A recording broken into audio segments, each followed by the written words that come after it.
Kosovo 1448 merupakan pertempuran darat antara tentara salib pimpinan John Hunyadi dari Hongaria dan Kesultanan Utsmaniyah pimpinan Sultan Murad II. Pertempuran ini merupakan puncak dari upaya balas dendam Hongaria, yaitu untuk membalas kekalahan memalukan mereka di pertempuran salib Varna yang terjadi 4 tahun sebelumnya. Bagi yang belum menyimaknya, silakan simak pembahasannya dalam video. Dalam catatan sejarah, John Hunyadi yang membawa misi balas dendam telah menganalisa bahwa kelompoknya membutuhkan lebih dari 40.000 pasukan untuk bisa mengalahkan pasukan Utsmaniyah yang telah menguasai Balkan dan mengepung kota Konstantinopel. Kemudian, ia mulai mengumpulkan pasukan dan kekuatan, termasuk beraliansi dengan pasukan Albania, Polandia, Wallachia atau Rumania, dan kerajaan Moldavia, yang juga sama-sama memusuhi Kesultanan Utsmaniyah yang dianggap telah mengancam dominasinya di wilayah Balkan.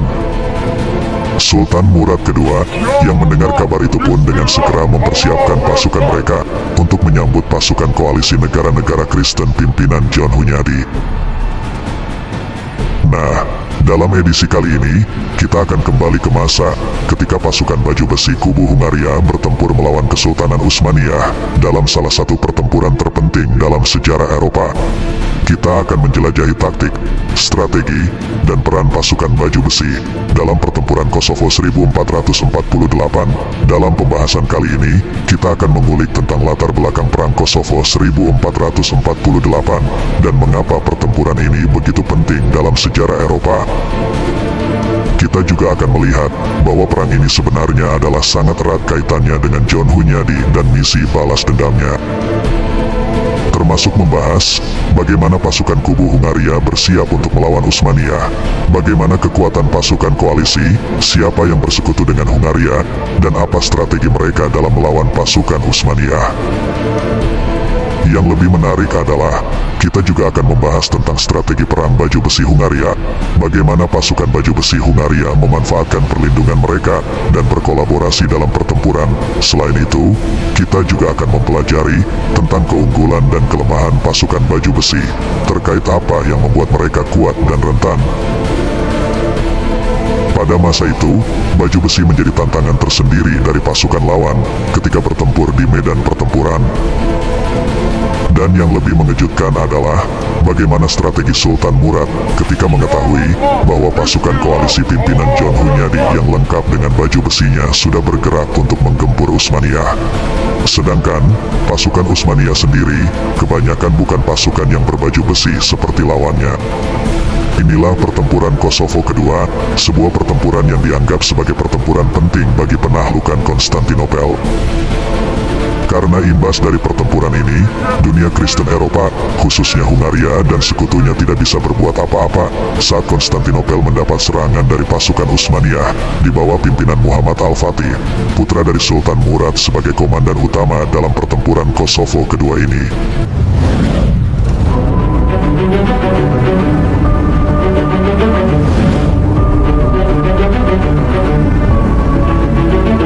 Pada saat itu, Kesultanan Utsmaniyah di bawah pemerintahan Sultan Murad II telah berhasil memperoleh kendali atas sebagian besar wilayah Balkan, dan pasukan Utsmaniyah terus melanjutkan perluasan ke wilayah Eropa.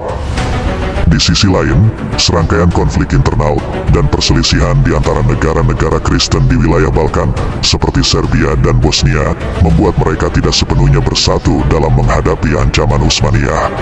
Sementara itu, Johannes Hunyadi, seorang komandan perang sekaligus panglima ketenteraan dari kerajaan Hongaria, telah berhasil mengorganisir koalisi antara pasukan Serbia, Bosnia, Hongaria, dan Albania untuk menghadapi pasukan Utsmaniyah. Sebelumnya, setelah dikalahkan oleh pasukan Utsmaniyah dalam pertempuran Varna, pasukan Kristen yang sudah bersatu berhasil dihancurkan. Akibatnya, Vladislav, Raja Hongaria dan Polandia, juga terbunuh dalam perang ini.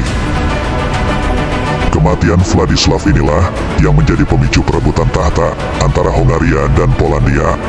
Sehingga, pecahlah perang saudara ini, yang justru malah semakin melemahkan Hongaria sendiri. Padahal, di saat yang sama, Utsmaniyah semakin menguat dan terus memperluas wilayah kekuasaannya, khususnya di kawasan Balkan. Kondisi ini membuat para bangsawan Hungaria harus segera mengambil tindakan sebelum Hungaria terpuruk, salah satunya adalah John Hunyadi. Meskipun John Hunyadi sendiri menyadari kalau melawan Utsmaniyah tidaklah mudah dan butuh kekuatan yang sebanding. Namun John Hunyadi tidak menyerah meski kekalahannya dalam pertempuran Varna cukup menyakitkan. Dia kemudian mulai melakukan segala kemungkinan untuk mengusir Turki dari Balkan. Bahkan, dia juga meminta Paus untuk sekali lagi mengumumkan perang salib baru. Tindakan ini diharapkan bisa memperkuat mental pasukannya karena sudah mendapat restu dari Paus. Kemudian, langkah lainnya yang dilakukan John Hunyadi adalah dia juga mulai merekrut tentara baru, khususnya dari wilayah Polandia, Hongaria, dan Maladewa. Dengan demikian, secara umum, pertempuran Kosovo 1448 ini dilatar belakangi oleh dua hal, yaitu upaya Hungaria untuk membalas dendam kekalahannya di pertempuran Varna, dan yang kedua, upaya dunia Kristen Eropa untuk membendung ekspansi Utsmaniyah di daratan Eropa.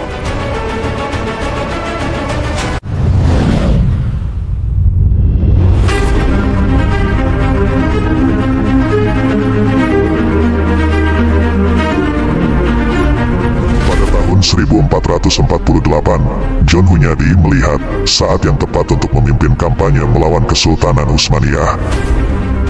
Strateginya didasarkan pada pemberontakan rakyat Balkan, serangan mendadak, dan penghancuran kekuatan utama Utsmaniyah dalam satu pertempuran.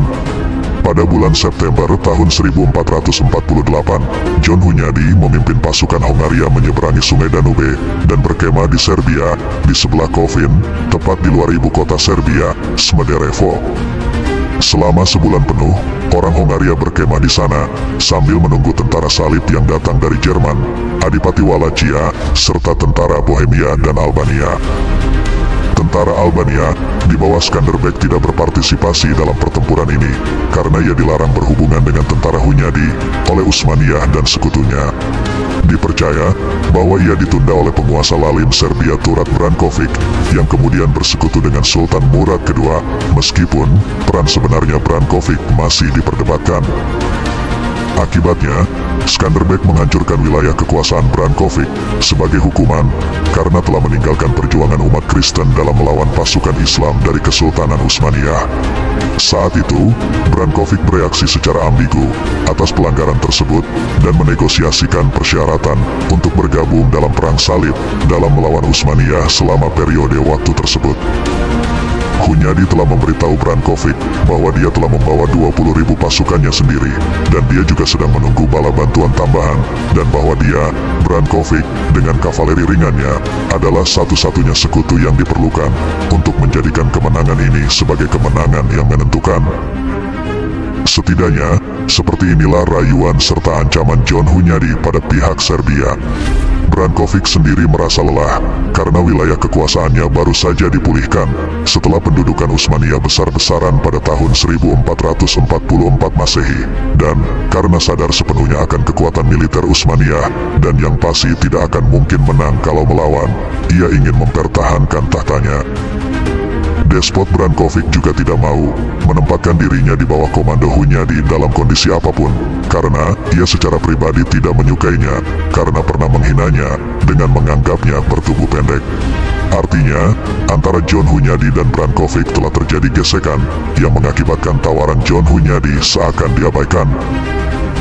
Sebenarnya, inti perselisihan antara Hunyadi dan Brankovic adalah pertengkaran pribadi mereka. Setelah perdamaian Szeged pada tahun 1444 Masehi, Serbia menjadi sekutu Utsmaniyah dan setuju untuk membayar 50.000 florin dan menyumbangkan 4.000 kavaleri untuk mengangkat senjata ketika Utsmaniyah melakukan peperangan melawan musuh-musuhnya. Bagi Hunyadi dan Władysław, sang penguasa lalim, yang sebelumnya telah menawarkan seluruh harta miliknya di Hongaria untuk menawarkan perdamaian dengan Utsmaniyah, tidak terlalu digubrisnya.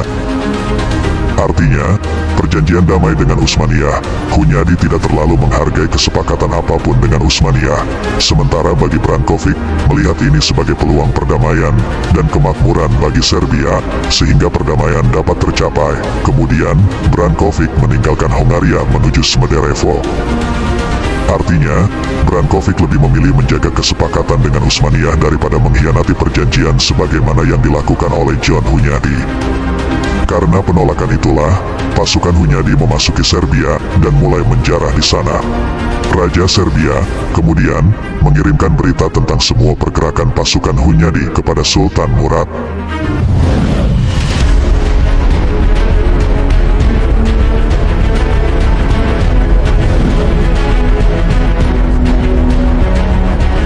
Rencana Hunyadi dan Alexander Bek adalah bahwa tentara Alexander Bek dan Hunyadi akan berkumpul di perbatasan Albania dan kemudian bergerak untuk menyerang Kesultanan Utsmaniyah. Pertama menaklukkan Salonika dan kemudian menguasai Edirne dan memancing pasukan Turki untuk lebih masuk wilayah Eropa. Dan jika Sultan Murad datang melawan mereka, itu tidak akan sulit bagi pasukan mereka yang sudah bersatu untuk mengalahkan Utsmaniyah. Ini adalah rencana yang akan dilakukan pasukan koalisi pimpinan John Hunyadi. Tidak diragukan lagi bahwa Alexander Bek dan Hunyadi adalah komandan perang tertinggi dan terbaik di Eropa saat itu. Karena ada kesamaan kepentingan inilah, Skanderbeg dan Hunyadi akhirnya bersatu untuk menggempur Utsmaniyah. Jika rencananya berhasil, dia akan mengusir Turki dari daratan Eropa. Sayangnya, Sultan Murad telah mendapatkan berita tentang setiap rencananya melalui Raja Serbia. Artinya, John Hunyadi sendiri tidak menyadari kalau Sultan Murad beserta pasukannya sudah mulai bergerak menuju Hungaria.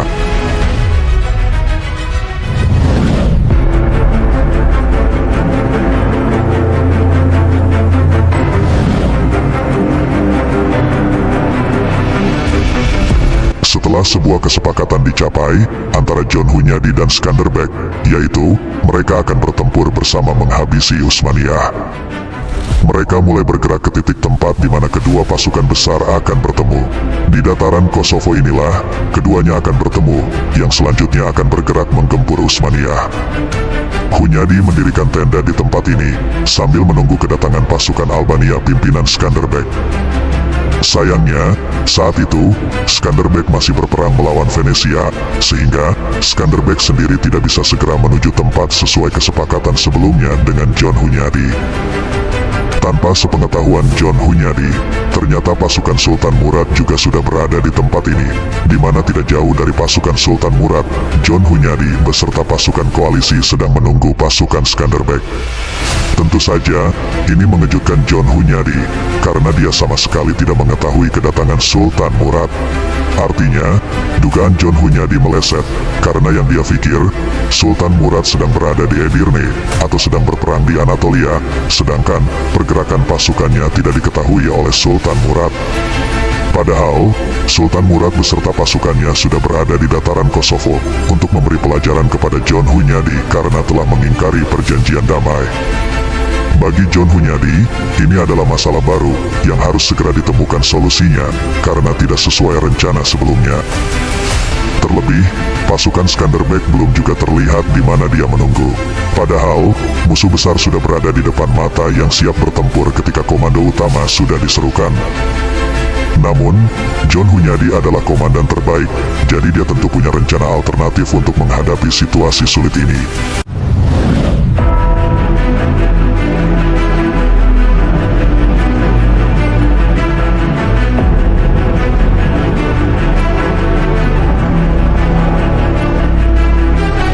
Karena tidak ada pilihan lain, selain harus menghadapi pasukan Utsmaniyah yang sudah mulai bersiap, maka John Hunyadi segera mengatur strateginya, meskipun jumlah pasukannya yang berada di tempat itu belum semuanya.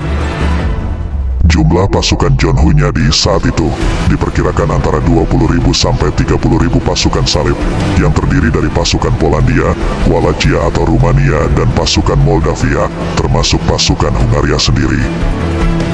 Jumlah pasukan koalisi ini harus menghadapi pasukan Utsmaniyah yang diperkirakan jumlahnya antara 40.000 pasukan sampai 60.000 pasukan. Meskipun jumlah pasukan koalisi lebih sedikit, namun mereka kebanyakan adalah pasukan kavaleri berat dengan baju besi. Di mana keunggulan pasukan ini adalah mampu menghancurkan lawan ketika dalam jarak dekat, serta tahan akan serangan dari lawan. Pasukan baju besi merupakan salah satu komponen utama dari pasukan Hungaria pada masa itu. Pasukan ini memiliki beberapa keunggulan, antara lain: pertama, perlindungan dan ketahanan. Baju besi adalah keunggulan utama pasukan ini. Baju besi memberikan perlindungan yang baik terhadap senjata tajam dan tusukan.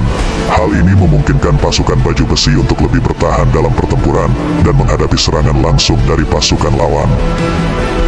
Kedua, efek psikologis. Kehadiran pasukan baju besi dapat menciptakan efek psikologis yang kuat pada pasukan lawan. Kombinasi antara baju besi yang mengkilap serta suara berat langkah mereka dapat memberikan kesan kekuatan dan keberanian. Ketiga, formasi dan ketertiban. Pasukan baju besi biasanya terorganisir dalam formasi yang teratur. Tentu saja kondisi ini memungkinkan mereka untuk melakukan serangan terkoordinasi dan menjaga ketertiban dalam pertempuran. Dan keempat, daya tembus. Kebanyakan senjata tajam yang digunakan pada masa itu sulit menembus baju besi. Ini memberi pasukan baju besi keuntungan, khususnya dalam melawan musuh yang menggunakan senjata seperti tombak dan panah.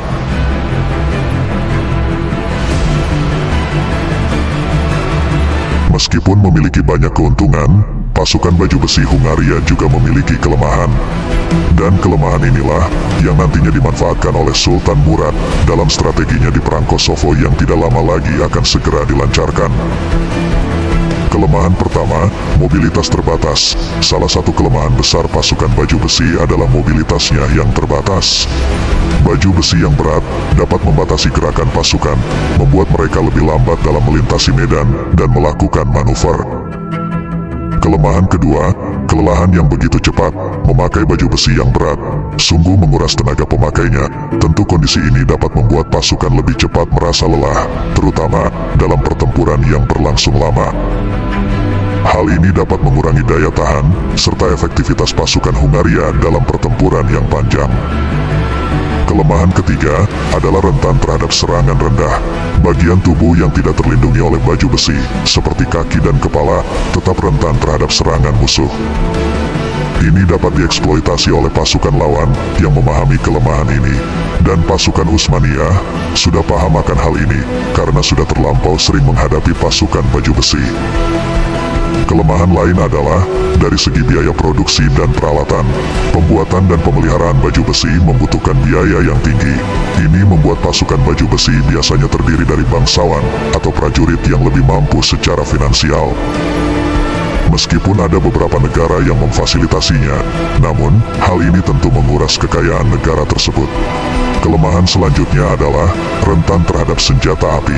Meskipun baju besi bisa melindungi dari senjata tajam, mereka tidak selalu efektif melindungi dari senjata api, seperti panah api atau meriam, yang dapat menyebabkan luka bakar atau bahkan merusak baju besi itu sendiri.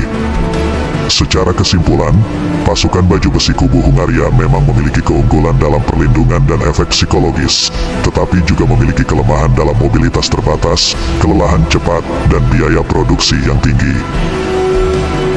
Keefektifan pasukan baju besi sangat tergantung pada bagaimana mereka digunakan dalam konteks pertempuran, dan bagaimana kelemahan mereka diatasi, atau justru malah dimanfaatkan oleh pasukan lawan.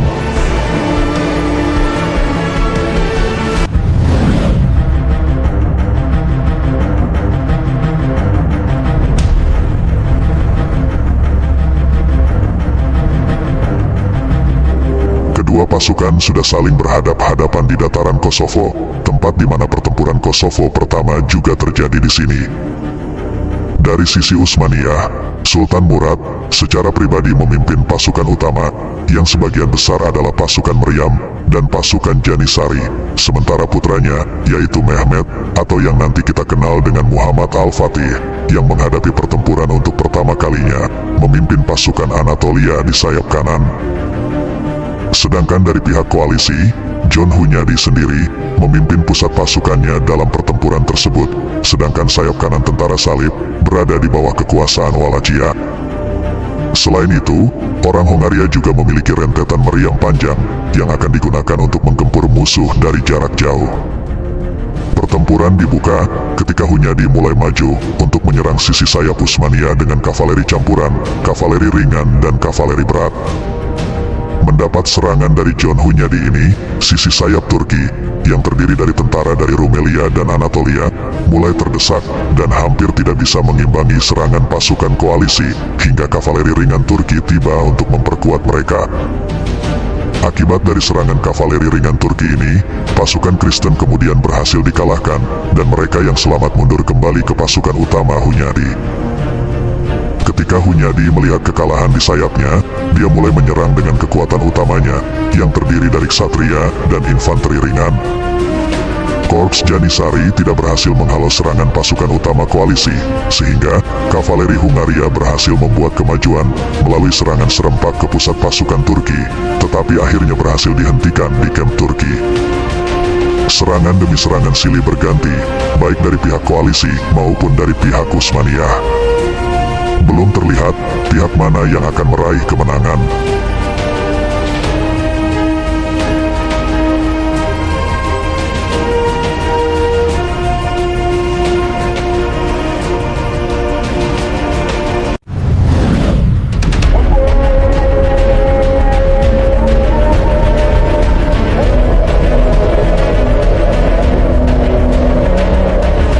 Ketika serangan utama dari pihak koalisi dihentikan, infanteri Turki memanfaatkan celah ini untuk berkumpul kembali dan kemudian berhasil memukul mundur para ksatria Hungaria.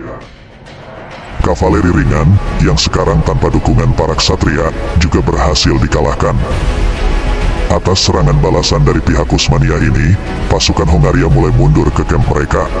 Selama retret inilah, pasukan Janisari berhasil menghabisi sebagian besar bangsawan Hungaria.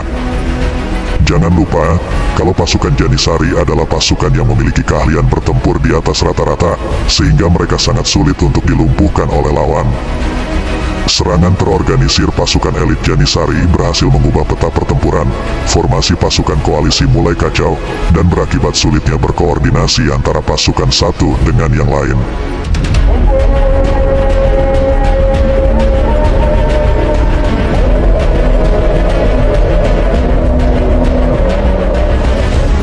John Hunyadi mulai terjepit, dia mulai terlihat panik tentang apa yang terjadi dengan formasi pasukannya.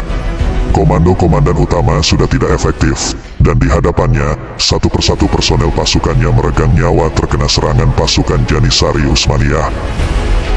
Melihat pemandangan buruk ini, John Hunyadi mulai mencari celah untuk melarikan diri dari medan pertempuran, namun kemudian berhasil ditangkap oleh pihak Serbia yang berada di kubu Utsmaniyah. Pada malam harinya, infanteri Turki mulai menembakkan rudal ke arah pasukan Hungaria yang ternyata masih membalas dengan meriam panjangnya. Keesokan harinya, serangan terakhir pasukan Utsmaniyah yang menghancurkan sisa-sisa tentara Hungaria.